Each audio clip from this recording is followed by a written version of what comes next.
A indução magnética B, ela é conhecida como indução magnética ou também como densidade do fluxo magnético B, e representa a intensidade do campo no interior de um material, sujeito a um campo magnético externo. Então, nem sempre o campo magnético ele é interno, ele pode ser externo.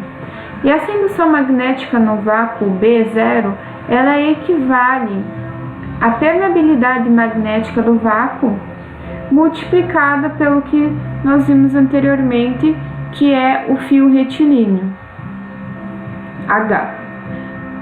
Então, a indução magnética B no interior de um sólido, ela equivale a uma permeabilidade multiplicada pelo fio magnético, né? Permeabilidade magnética do material multiplicado pelo fio magnético, fio retilíneo. E a permeabilidade magnética relativa do material, ela é definida como a permeabilidade magnética do material dividida pela permeabilidade magnética do vácuo.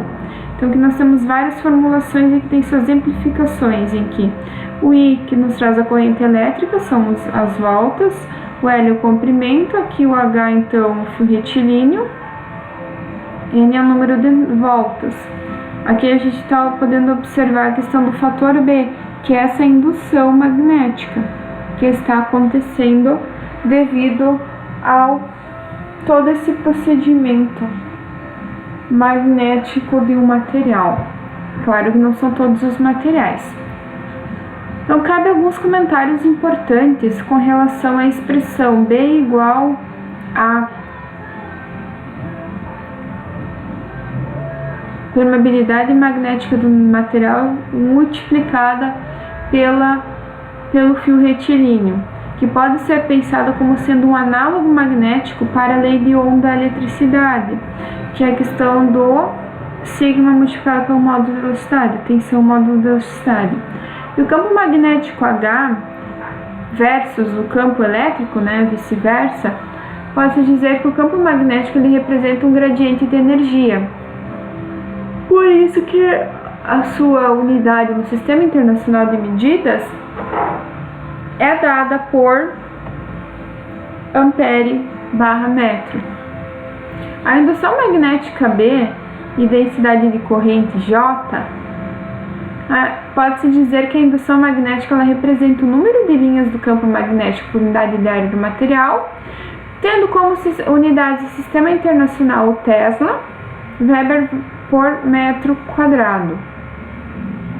E a permeabilidade magnética versus a condutividade elétrica, pode-se dizer que a permeabilidade magnética ela é uma medida da facilidade com que o material B, né, pode ser induzido em um material na presença de H.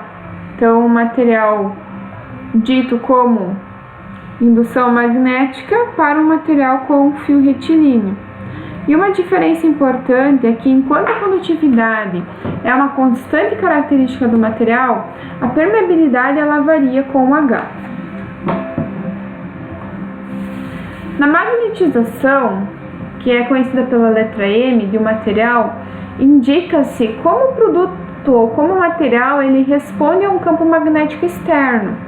E a magnetização ela é definida pela expressão do gama, não é o gama, é novamente o permeabilidade magnética multiplicado pelo fio retilíneo mais permeabilidade magnética, no caso do material, multiplicada pela magnetização, que não é nada mais e nada menos do que a permeabilidade magnética multiplicada pelo fio mais uma polarização magnética, onde M ele é o campo magnético que leva em conta desvios no valor da indução magnética em relação ao seu valor no vácuo, e são originados pela presença de um meio material. E a magnetização ela pode ser correlacionada com o campo magnético por meio de uma relação dita como susceptibilidade magnética multiplicada pelo fio retilíneo.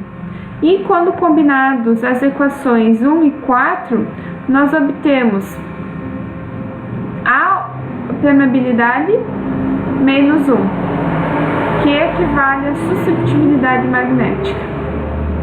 Tá? Então aqui são várias fórmulas, várias deduções que elas podem estar sendo utilizadas para cálculos da questão dos materiais, da parte magnética dos materiais. Existem algumas unidades magnéticas, como, que é bom vocês terem em mente, que é o que nós estávamos falando até o momento, indução magnética conhecida pela letra B, campo magnético H, ou então o fio retilíneo, né? Magnetização M, permeabilidade magnética, permeabilidade relativa e suscetibilidade magnética. Todos têm suas unidades, tanto a derivada como a primária e o CGS. Também são necessárias, às vezes, fazer algumas conversões. Então, por acaso, se eles derem para vocês lá num problema, para calcular a indução magnética, e o resultado deu em Gauss, não deu em WB por metros quadrados. Então você precisa estar transformando isso. E aqui tem algumas conversões que são as mais comuns que está acontecendo. Existem os dípolos e momentos magnéticos, onde uma espirra de corrente ela pode ser representada por um dípolo magnético. E um dípolo magnético, por sua vez, ele pode ser descrito pelo vetor momento do dípolo magnético, como, por exemplo, posso citar para vocês a magnitude do momento de um dípolo magnético de uma espirra da área A que transporta uma corrente I. Então, você encontra como magnitude magnitude do momento do dípolo magnético é igual a uma área multiplicada por uma corrente elétrica. E a magnitude do momento do dípolo magnético ela é correspondente a um ímã composto por dois polos magnéticos de intensidade P e separados por uma distância D. Então, é possível mostrar que campos magnéticos idênticos eles podem ser reproduzidos por uma espirra de corrente por um ímã. Isso vocês vão estar vendo no vídeo, lá no final da apresentação dos slides. Então, assim, um dípolo magnético ele pode ser considerado como sendo um ímã. Tá? Então, você tem o sul e o norte, você tem um momento magnético, né, como está mostrando nessa figurinha.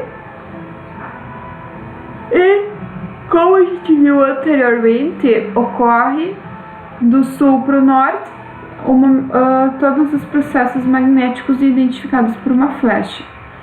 O torque, como eu já havia explicado antes o que é um torque, simplificadamente para vocês, o torque em um dípolo magnético de momento sob a ação de um corpo magnético ele é dado pelo momento magnético elevado, né, na potência, então da sua permeabilidade multiplicada então pelo seu campo magnético ou fio retilíneo. Então, quando imerso em um campo magnético, um dípolo ele tende a se orientar na direção do campo devido à ação do torque. E o torque então é conhecido pela sigla tal, mais a flechinha em cima. Dentro do magnetismo dos materiais, pode-se dizer que existe o momento angular. Daí pode ser dividido orbital e de spin, dos elétrons dos átomos que originam dípolos magnéticos microscópicos. Então, você tem que ter em mente já raciocinar o que é macro e o que é micro. E esses dípolos, eles permitem associar momentos magnéticos dos átomos que podem, então, ser pensados como se fossem ímãs macroscópicos. E a magnetização de um material ela é definida como sendo o momento de um dípolo magnético de seus átomos por unidade de volume. Essas unidades elas podem ser em metro quadrado, ampere vezes metro quadrado, barra metro cúbico, que é igual a ampere por metro, como a gente já viu anteriormente.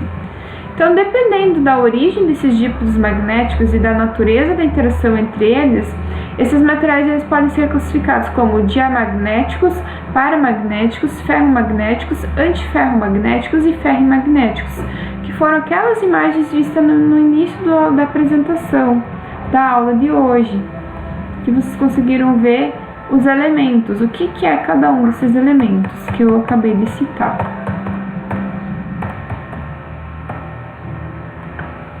Então, nos concentraremos nessa aula no caso dos materiais ferromagnéticos, que são os que mais temos disponíveis no nosso ambiente, mas também vamos estar vendo todos os outros. Então aqui eu trago para vocês um comportamento B versus H, mas para um H pequeno. Então a força do campo magnético, aqui no eixo Y nós temos uma densidade do fluxo B, né? E no X temos a força do campo magnético H. Então nós temos todos os elementos, a classificação das categorias. O ferro magnético, então ele tem uma maior densidade do fluxo e pouca relação com a força do campo magnético, enquanto o paramagnético já é mediano e o diamagnético já é bem maior. A correlação entre esses dois elementos, conforme aumenta um, vai aumentando o outro proporcionalmente, né? Diferente do ferro magnético.